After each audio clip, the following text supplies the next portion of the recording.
Today we talking about deltoid muscle. Okay, LTOID, deltoid muscle is very important, है ना। Exam में question आता है डेल्टोइड मसल का।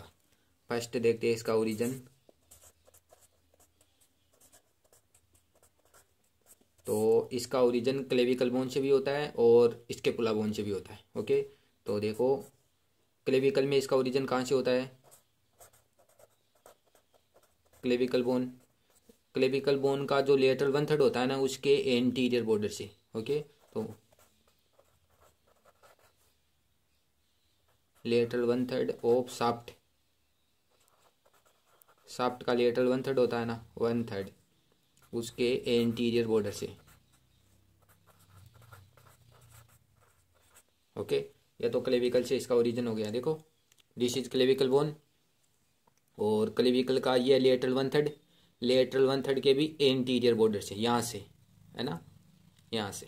ओके, तो ये हो गया क्लेविकल।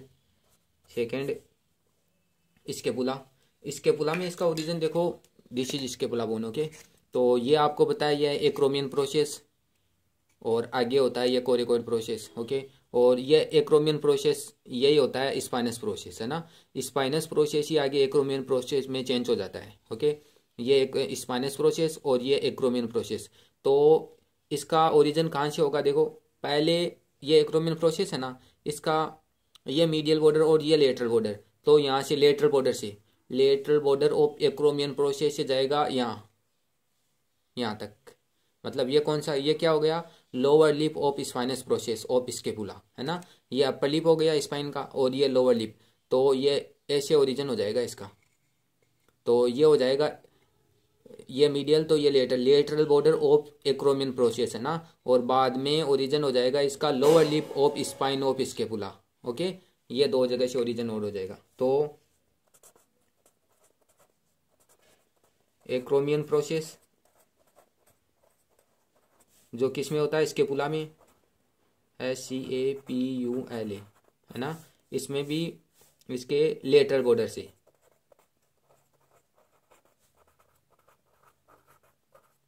ओके, और बाद में कहाँ जाएगा? ये बाद में जाएगा नीचे, मतलब lower lip of spine of scapula, है ना। तो थर्ड ओरिजिन ये हो जाएगा, lower lip of the spine of scapula. Okay, ये हो गया इसका ओरिजिन। तो क्लेविकल में तो एंटीरियर बॉर्डर से, और ये एक्रोमियन और lower lip of spine of scapula से। ओके, ये हो गया इसका ओरिजिन। अब सेकंड बात करते हैं इंसर्शन की। तो इसका इंसर्शन देखना, TION। इसका इंसर्शन हो जाएगा, ह्यूमरस बोन होती है ना, ह्यूमरस बोन में होता है, जो ह्यूमरस बोन की शाफ्ट होती है ना, उसके 3 बॉर्डर और 3 सरफेस होते हैं। ओके, तो जो सरफेस होती है ना, एंटीरोलेटरल, एंटीरोमीडियल और पोस्टीरियर, ये 3 सरफेस होती है। उनमें भी शाफ्ट के मिडल पार्ट के एंटीरोलेटरल सरफेस पे, ओके, शाफ्ट होती है उसके एंटीरोलेटरल सरफेस होती है उसके मिडल पार्ट पे। ओके, तो ह्यूमरस है, ह्यूमरस की शाफ्ट होती है, ह्यूमरस की शाफ्ट, उसमें एंटीरोलेटरल सरफेस होती है। एंटीरोलेटरल सरफेस में भी डेल्टोइड ट्यूब्रोसिटी, TOID, ट्यूब्रोसिटी, यहाँ पे इसका इंसर्शन होता है। ओके, देखना, this is humerus bone. Humerus की ये मैंने पकड़ रखी है शाफ्ट में ये एंटीरोलेटरल, एंटीरोमीडियल और पोस्टीरियर बॉर्डर। तो ये जो एंटीरोलेटरल सरफेस होती है ना, इसके यहाँ पे ये होती है डेल्टोइड ट्यूब्रोसिटी, यहाँ पे इसका इंसर्शन होता है। ओके, तो ह्यूमरस के शाफ्ट के जो एंटीरोलेटरल सरफेस होती है ना, वहाँ पे होती है डेल्टोइड ट्यूब्रोसिटी। ये नाम याद रखना है अपन को। इसका इंसर्शन होता है deltoid tuberosity of humerus. Okay, यहाँ पे ये हो गई। ओके, थर्ड देखते, ये हो गई इसकी इंसर्शन होने के बाद में अब देखते हैं नर्वस सप्लाई।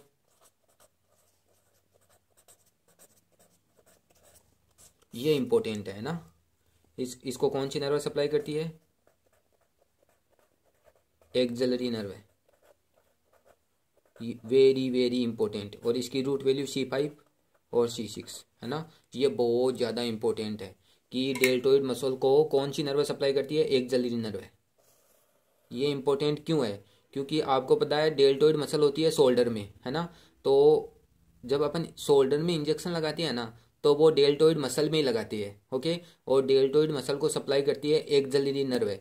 तो जब इंजेक्शन लगाती है ना, तो इस नर्व का ध्यान रखना पड़ता है अपन को कि अगर ये नर्व डैमेज हो गई ना, तो अपना पूरा अपर आर्म होता है ना, वो फिर मूवमेंट नहीं करेगा, है ना। एबडेक्शन एडेक्शन नहीं करेगा। इसका फंक्शन होता है एबडेक्शन और एडेक्शन करना ऑफ आर्म, है ना। तो वो नहीं होगा, है ना। अपना आर्म मतलब मूवमेंट नहीं करेगा फिर। इसीलिए एक्सिलरी नर्व बहुत इंपॉर्टेंट है। जब इंजेक्शन लगाते हैं ना डेल्टोइड मसल में, तब इस मसल का मतलब इस नर्व का ध्यान रखा जाता है, ओके। तो ये हो गई एक्सिलरी नर्व। और नेक्स्ट है इसका एक्शन। तो ये मसल क्या करती है? जो अपना आर्म होता है ना, आर्म, उसको दूर और पास लेके आती है। दूर का मतलब एबडेक्शन और पास का मतलब एडेक्शन, ओके। तो एडेक्शन और एबडेक्शन का काम करती है ये, है ना। वो भी 90 डिग्री पे, 90 डिग्री होता है ना, वहां तक लेके जाती है और वहां तक उससे वापस लेके आती है अपने बॉडी के पास में, ओके। तो आर्म को क्या करेगी ये?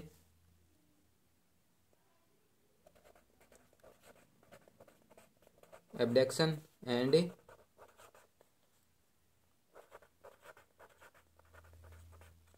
एबडेक्टर at the shoulder joint.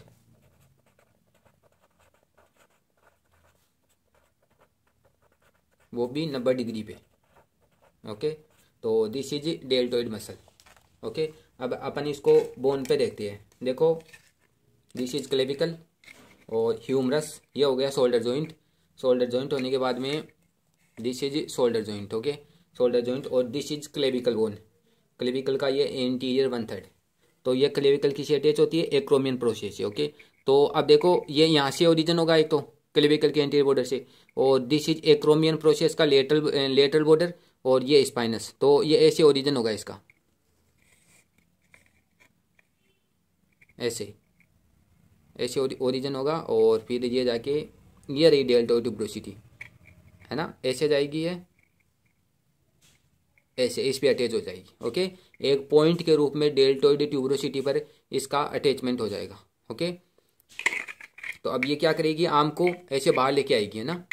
Arm को ऐसे तो लेके आएगी ना, ये ऐसे ऐसे ऐसे 90 डिग्री पे लेके जाएगी और फिर वापस लेके आएगी। तो ये एबडेक्शन और एडेक्शन का काम करती है eight the shoulder joint, okay. और 90 डिग्री पे, ये भी आपको याद रखना है, ओके। और इसको सबसे इंपॉर्टेंट ये है कि इसको नर्व सप्लाई कौन सी नर्व करती है? एक्सिलरी नर्व है, ये भी याद रखना है। क्योंकि जब अपन इंजेक्शन लगाते हैं ना डेल्टोइड मसल में, तो इस नर्व का ध्यान रखा जाता है स्पेशली, ओके। तो दिस इज डेल्टोइड मसल।